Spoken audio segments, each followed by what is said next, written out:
Bonjour tout le monde, je vais essayer de vous présenter une maquette que nous avons réalisée ici lors de la formation. Ça consiste à un système de détection incendie, un SSI complet des catégories A, avec un SCS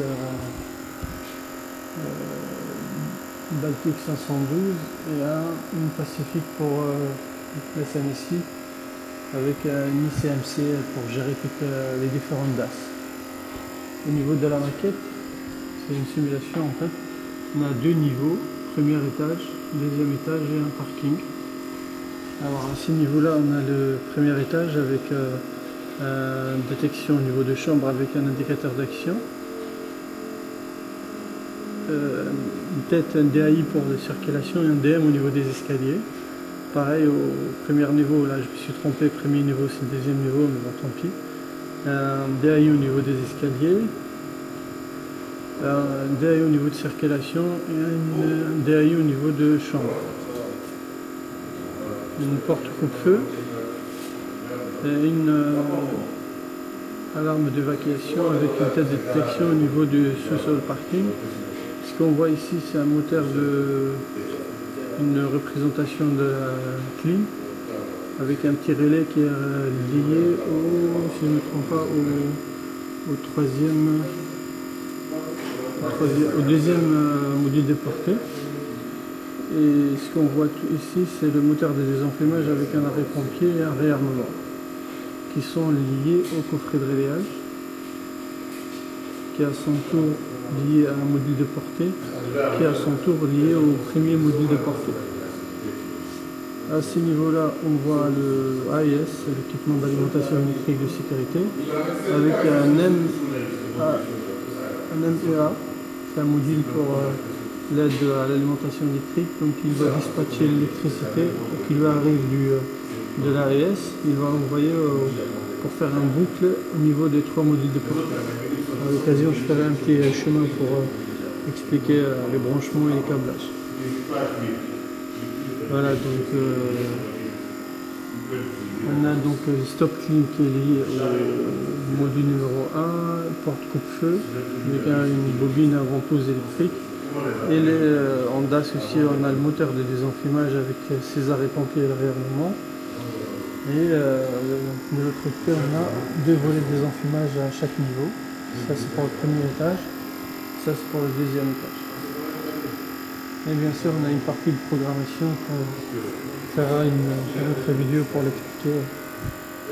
Chaque création des LCS et des SNSI, les 3 modules déportés ici dans notre cas avec 4 voies sur chacune, avec une voie supplémentaire chez Fulsiket, c'est très intéressant, il rajoute une voie avec cube.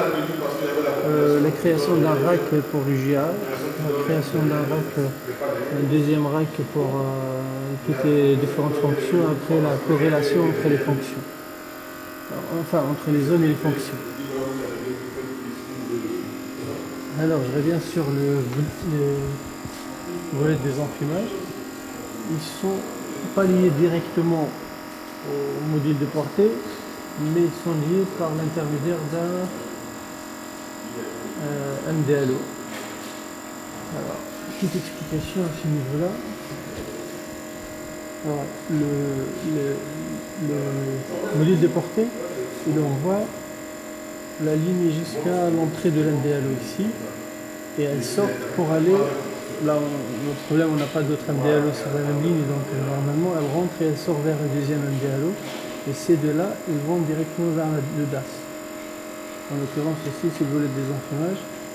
Et après, on en a les deux premiers, c'est la position de sécurité et la position d'attente.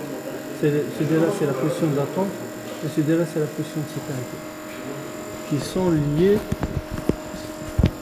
au petit circuit électrique ici, avec certaines résistances pour forcer le passage de courant dans un circuit ou d'un autre. Pareil pour le deuxième volet, c'est un MDLO qui est lié sur la ligne 2 du module de portée.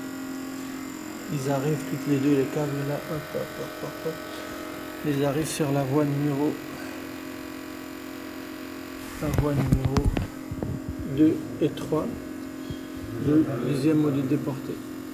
Sur celui-là, j'ai mis le non-stop ascenseur et le volet le moteur et le coffret de rayage. Sur celui-là, j'ai mis l'alarme générale, je pense, si je ne me trompe pas, et les ventouses aussi, porte-coupe-feu. Alors, on va ouvrir le coffret de rayage.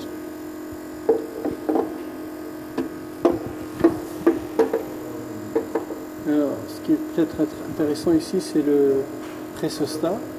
Quand le moteur il est en état de marche, le pressostat nous permet de connaître s'il est en position de sécurité ou pas. C'est une sorte de membrane à l'intérieur. Quand l'air passe, elle l'ouvre, elle les pousse, et du coup ça va fermer un contact et ça nous donnera la position de sécurité. La position d'attente, elle est à ce niveau-là, elle est fournie directement par le moteur, par le coffret de rayage en lui-même. L'intérêt du coffret de rayage, c'est intéressant parce que pour gérer un moteur de 380 volts ou voire plus ou moins, avec de basses tensions, donc on est obligé de passer par les coffrets de rayage sans passer directement par le moteur.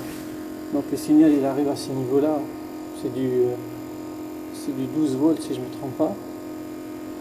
Et après elle va être amplifiée pour gérer les moteurs de désenfumage. Ce qu'on entend ici c'est le stop clean. Et on va essayer de l'arrêter. Ça est-ce qu'il souffle trop. Bon, ce que je trouve intéressant c'est la création de 2 zones d'alarme. Donc celle-là elle va sonner avec la détection de l'immeuble et celle-là elle va sonner juste avec la détection au niveau de parking.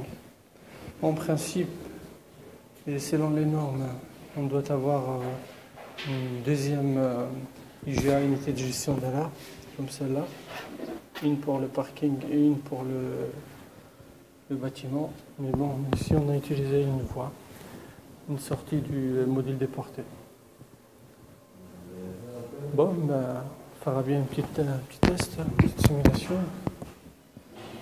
On va gazer la circulation. Alors la circulation ici, selon le scénario et le programme, elle doit faire fonctionner les désenfumages, arrêter la clim, fermer les portes coupe-feu en lâchant le ventouse et ouvrir le volet de désenfumage. Alors, on va réarmer ici pour relancer le stop clean. Hop, on est parti. Là on est en mode normal, on va gazer.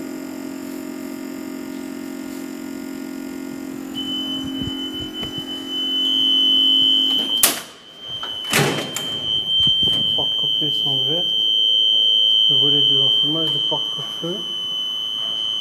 Stop moteur. Et le volet de désenfumage est en train de tourner.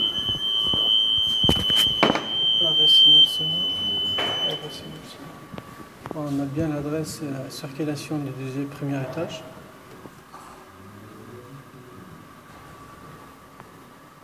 Alors ici on aura la liste de ce qui s'est passé en fait. Circulation premier étage et position de sécurité, moteur de désenfumage. Effectivement la position de sécurité elle est ouverte. Alors on voit que le stop clim il est fonctionnel. Moteur de désenfumage il est fonctionnel, porte coupe-feu sont en position de sécurité et les ZC donc les ZC le porte coupe-feu sont fonctionnels et les volets de désenfumage ils sont en position de sécurité. On va tenter un arrêt pompier. Hop, le moteur il s'arrête. On va accélérer un peu. Mais ça nous fait un défaut, ce qui est logique. Un défaut de position de sécurité. Parce qu'il y a une détection, donc il doit tourner. Pour lui, c'est pas normal. On va remettre en marche.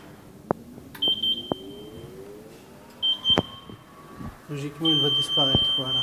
Il est en position de sécurité. Nickel. Voilà. On va essayer de réarmer. Il faut réarmer déjà le LCS. Réarmement avec SMSI. Stop clim, il va répondre. Moteur de désenfumage, normalement c'est pas logique parce que pour lui il doit être éteint. Il y a MDF, moteur de désenfumage. Alors, il faut le réarmer.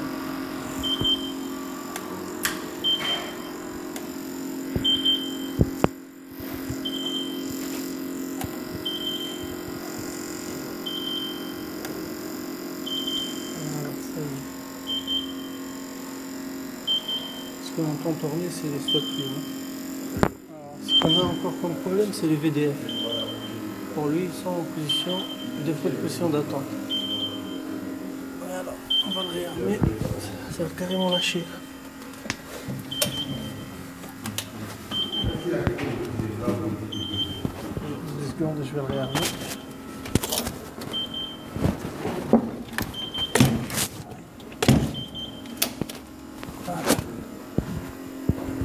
C'est fait, c'est réarmé.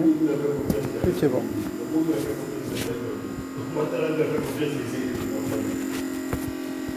On va essayer de déclencher.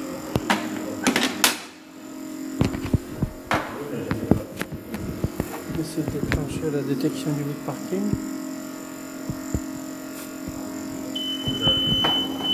Ça va sonner fort. Hein.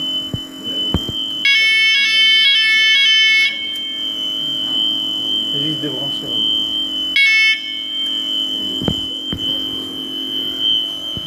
Sirène au niveau parking.